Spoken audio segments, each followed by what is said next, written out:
About halfway through last year, Chris Buescher lit up. So the light bulb went off, and he got it. And since that point, he has been a contender, a consistent contender. And you have to, if you're a Cup owner, you have to be looking at Chris saying, hey, there's a guy there that I might want to try to build a team around. Yeah, over the last 5 races, he has been able to. 6 cars versus 12 or 14, so I like what these guys are doing. I don't like it if they wreck. No, but it doesn't surprise me. Look, but at least it gives you a feel of the race. Listen, Steve said it earlier. The only way to learn is to put yourself in that position. Right. You know, if you want to go out and learn, you may as well be doing this. If you're not going to be doing this, then go run single car, because the only way to learn is to put yourself in that spot.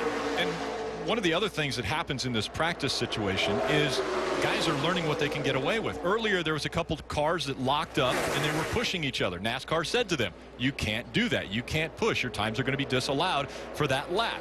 The other thing they're mentioning is you can't go below the double yellow line. So they're telling them while they're in this practice session what you can and can't do. So NASCAR is going to say, hey, you cannot do that. It's illegal. So a tough call for NASCAR. It's you know, especially late in the race, that's a really difficult thing. But the drivers can hit each other, you know. And if you can run up, and the quality of drivers, all those things get more and more difficult. So he's had a steady, solid, not spectacular, and that's okay. You know, not every rookie has to go out and win races. We see Brendan Gaughan. He goes 6th quick in his qualifying run at 50.284.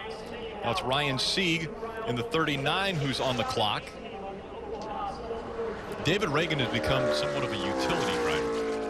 Driving for Joe Gibbs Racing now. He drives for Michael Waltrip Racing in the Cup Series for Brian Vickers, the ailing Brian Vickers. So David Reagan has jumped around a little bit, especially this year. He's a good race car driver. He's a smooth race car driver. He's intelligent. He doesn't get the car in trouble a whole lot. He's been around long enough to help a team. So without a doubt, he's someone that, you know, people would look at and say, hey, he can help our team in a situation where we need some help.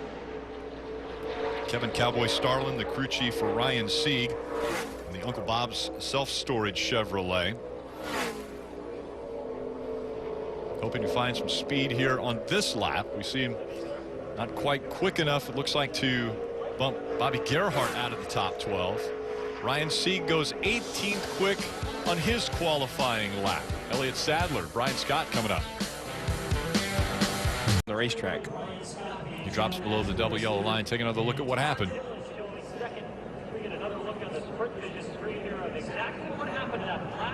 He just turned right to try to go on the outside line, and there was a 33 car, and you know, he didn't know he was there. Being moved to a different location, a little bit lower and a little bit farther down the grandstands, and that makes that exit or turn 4. The cars are almost coming directly at them. So while the spotter probably could obviously 2 wide when really you're 3 wide, and we can see this outside lane. You know, the outside lane is yet to really have anything happen. Gordon Buescher running in the 20th spot right now, and he is 34 seconds behind race leader Brian Scott.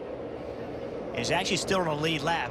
And the good thing for him is he has got on the bottom, Elliott Sadler on the outside. Elliott's getting a big push. Brian tries to go in front and block, and Elliott's already there. He did what he needed to do. He just did it too late. The move was made too late to try to put the block on.